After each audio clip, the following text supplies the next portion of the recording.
नक्सल नेता देवजी को परिवार का मार्मिक पत्र। बसव राजू के खात्मे के बाद परिवार में डर छाया हुआ है। देवजी की पोती ने हथियार छोड़ने की अपील की अपने दादाजी से। परिवार वाले सालों से कर रहे हैं इंतजार। इटलू सुमा ने पत्र लिखा है और लिखा है कि परिवार वाले सालों से इंतजार कर रहे हैं। नक्सलियों के महासचिव की रेस में देवजी का नाम शामिल है और उनकी पोती का पत्र सामने आता है। पोती कहती है कि हथियार छोड़ दो, घर वाले परिवार वाले इंतजार कर रहे हैं, वापस लौट आओ। बसव राजू के खात्मे के बाद कमान मिल सकती है।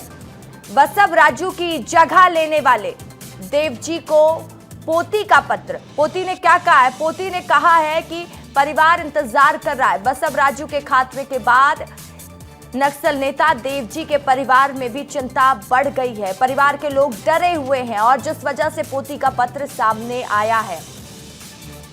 संजय ठाकुर मेरे सहयोगी इस खबर पर फोन लाइन पर जुड़ चुके हैं। संजय, देखिए, नक्सलवाद पर प्रहार लगातार जारी है, नक्सलवाद टूट रहा है, ये तो साफ हो रहा है। अब जो खबरें सामने आ रही हैं कि नक्सल नेता देवजी की पोती ने पत्र लिखकर हथियार छोड़ने की बात कही है, यानी कि अब नक्सलियों के परिवार वाले भी डर में है, भय में है। देखिए, देवजी या बसव राजू की बात की जाए तो ये नक्सल संगठन में सबसे ऊंचे पदों पर बैठे लोग थे। ये ऐसे लोग थे जो पिछले 30-40 सालों से अंडरग्राउंड थे। ना ही इनकी कोई तस्वीर है, ना ही इनके परिवार के बारे में कोई खास जानकारी मीडिया तक आती थी। लेकिन बसव राजू की मौत के बाद से ही देखिए क्या हो रहा है।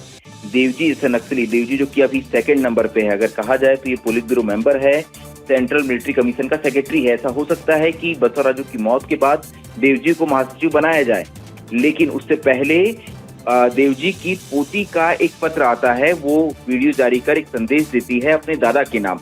वो कहती है कि मैंने आपको कभी नहीं देखा, मेरे जन्म से पहले ही आप नक्सल संगठन में जा चुके थे, और वो ये भी कहती है कि मुझे गर्व है आप पे, लेकिन अब आप वापस आ जाइए।